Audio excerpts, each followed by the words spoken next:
Hi everyone, welcome back to my channel.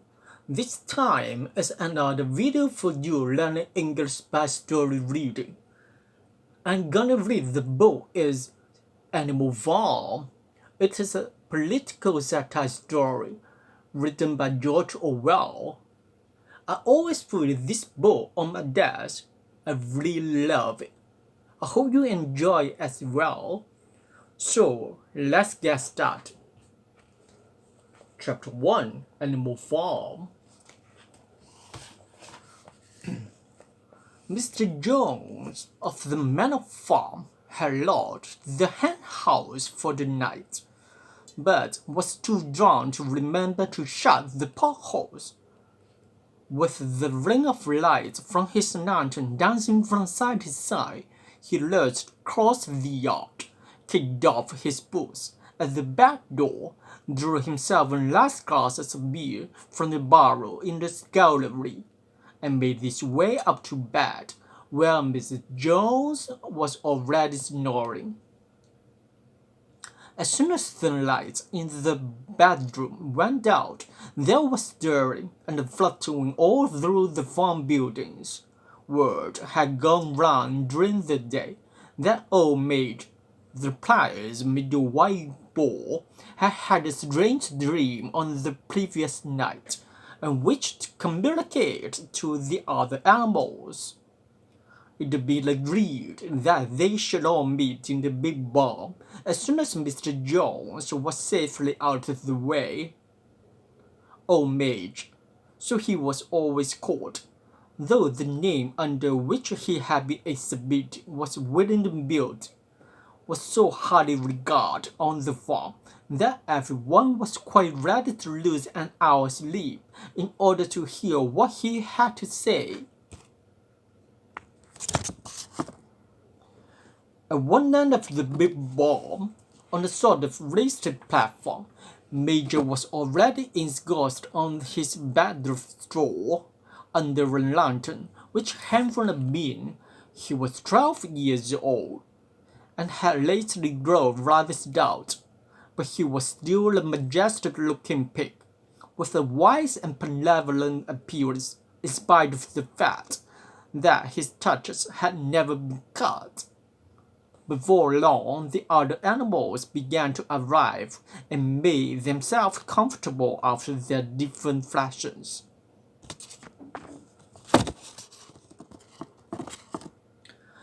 First came the three dogs, Bluebell, Jessie, and Pincher, and then the pigs, who settled down in the straw immediately in front of the platform. The hens perched themselves on the window sills. The pigeons fluttered up to the rafters. The sheep and cows lay down behind the pigs and began to chew the cud. The two car horses, Buster and Clover, came in together, walking very slowly and setting down their vast heavy hoofs with great care, lest there should be some small animal concealed in the straw. Clover was stout, motherly mare, approaching middle life, who had never quite got her figure back after her fourth fall. Buster was an enormous beast, nearly 18 hands high, and as long as any two ordinary horses put together.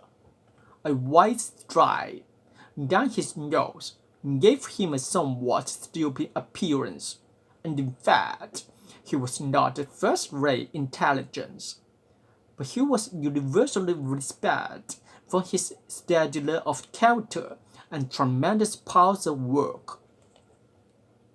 After the horses came Muriel, the white goat, and Benjamin the donkey. Benjamin was the oldest animal on the farm, and the worst tempered. He seldom talked, and when he did, it was usually to make some cynical remark. For instance, he would say that God didn't give him the tail to keep the flies off, but that he would sooner have had no tail and no flies. Alone among the animals on the farm, he never laughed. If asked why, he would say that he saw nothing to laugh at. Nevertheless, without opening a minute, he was devoted to Bossa. The two of them usually spent their Sundays together in the small paddock beyond the orchard, gazing side by side and never speaking. The two horses had just laid down when a brood of ducklings, which had lost their mother, filed into the barn, chirping feebly and wandering from side to side to find some place where they would not be trodden on. Clover made a sort of wall round them with her great foreleg, and the duckling nestled down inside it, and promptly fell asleep. At the last moment, Molly, the foolish, pretty white mare who drove Mr. Jones's trap, came mincing daintily in, chewing at a lump of sugar. She took a place near the front and began flirting her white mane, hoping to draw attention to the red ribbons it was planting with. After all, came the cat, who looked round as usual, for the warmest place, and finally screened himself in between Bossa and Clover. There she perched contentedly throughout Major's speech, without listening a word of what he was saying. All the animals were now pleasant except Moses, the tame raven, who slept on the perch behind the back door. When Major saw that they had all made themselves comfortable and were waiting attentively, he cleared his throat and began. Comrades, you have heard already about the strange dream that I had last night. But I will come to the dream later. I have something else to say first. I do not think, comrades, that I shall be with you for many months longer, and before I die, I feel it my duty to pass on to you such wisdom as I have acquired. I've had a long life. I have had much time for thought as I lay alone in my stall, and I think I may say that I understand the nature of life on this earth as well as an animal now living. It is about this that I wish to speak to you. Now, comrades, what's the nature of this life of ours? Let us face it. Our lives are miserable, laborious, and short. We are born, we are given just so much food as will keep the breath in our bodies, and those of us who are capable of it are forced to work to the last atom of our strength.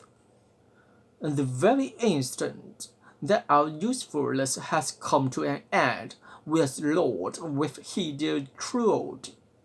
No animal in England knows the meaning of happiness on lecture after he is a year old. No animal in England is free. The life of an animal is misery and slavery. That is the plain truth. But is this simply part of the order of nature? Is because this land of ours is so poor that it cannot afford this decent life to those who dwell upon it? No, comrades, 1,000 times no!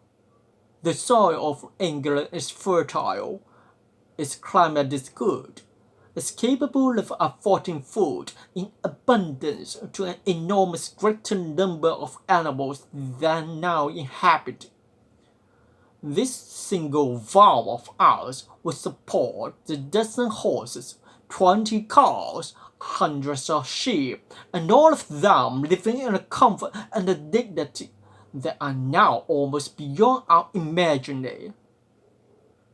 Why then do we continue in this miserable condition? Because nearly the whole of the produce of our labor is stolen from us by human beings. There, comrades, is the answer to all our problems. It is summed up in a single word: man. Man is the only real enemy we have. Remove man from the scene, and the root cause of hunger and overwork is abolished forever. Man is the only creature that consumes without producing. He does not give milk. He does not lay eggs. He is too weak to pull the plow. He cannot run fast enough to catch rabbits. Yet he is lord of all the animals. He sets them to work. He gives back to them the bare minimum that will prevent them from starving, and the rest he keeps for himself. Our labor tills the soil. Our dung fertilizes, and yet there is no one of us that owns more than his bare skin. You cows that I see before me, how many thousands of gallons of milk have you given during this last year? And what has happened to that milk, which should have been bleeding up sturdy calves? Every drop of it has gone down the throats of our enemies. And your hands, how many eggs have you laid in this last year? And how many of those eggs ever hatched into chickens? The rest have all gone to market to bring in money for Jones and his men. And you, Clover, where are those fourfours you bore, who should have been the support and pleasure of your old age? Each was showed at a year old. You will never see one of them again. In return for your full confinements and all your labor in the fields, what have you ever had except your bare rations and a store? And even the miserable lives we lead are not allowed to reach their natural span. For myself, I do not grumble, for I am one of the lucky ones. I'm 12 years old and have had over 400 children. Such is the natural life of a pig, but no animal escapes the cruel knife in the end. You young porkers who are sitting in front of me, every one of you will scream your lives out at the block within a year. To that horror we all must come: cows, pigs, hens, sheep, every one, even the horses and the dogs, have no better fate. You bosser, the very day that those great muscles of yours lose their power, Jones will sell you to the knacker, who will cut your throat and boil you down for the first house. As for the dogs, when you grow old and toothless, Jones ties a blade around their necks and drows them in the nearest pond. It's not crystal clear then, comrades, that all the evils of this life of ours spring from the tyrant of human beings. Only get rid of man, and the produce of our labor would be our own. Almost overnight we would become rich and free. What then must we do? Why, work night and day, body and soul, for the overthrow of the human race. That is my message to you, comrades. Rebellion. I do not know when the rebellion will come. It may be in a week or in 100 years, but I know, as surely as I see this straw beneath my feet, that sooner or later justice will be done.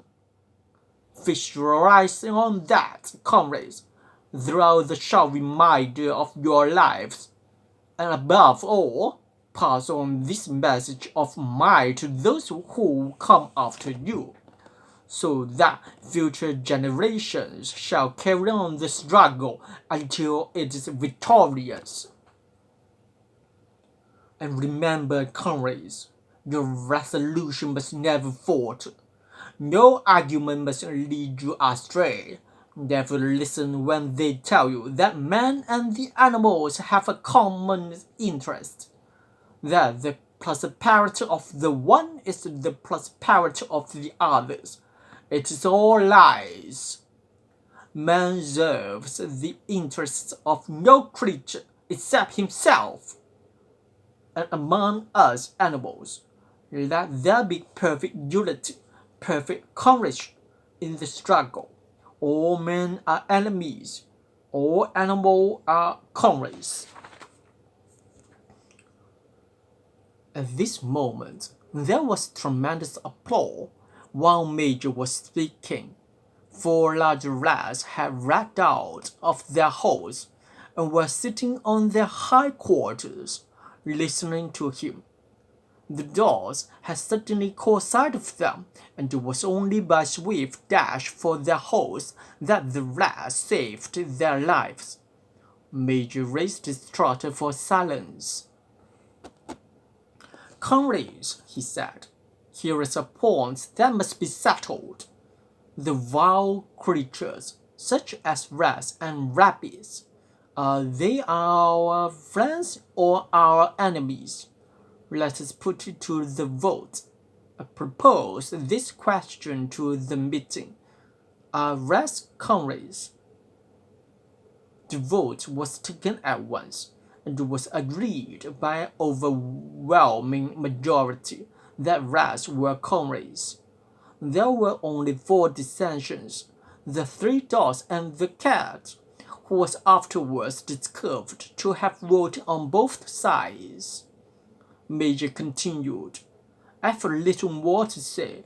I merely repeat, remember always your duty of amity towards man and all his ways. Whatever goes upon 2 legs is an enemy. Whatever goes upon 4 legs or has wings is a friend.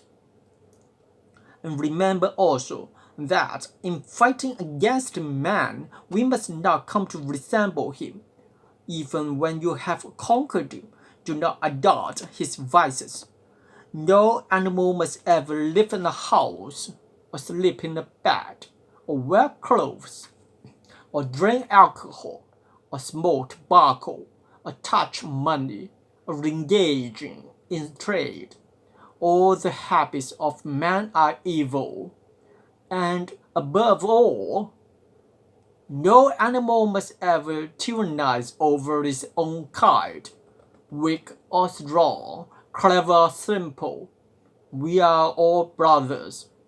No animal must ever kill any other animal.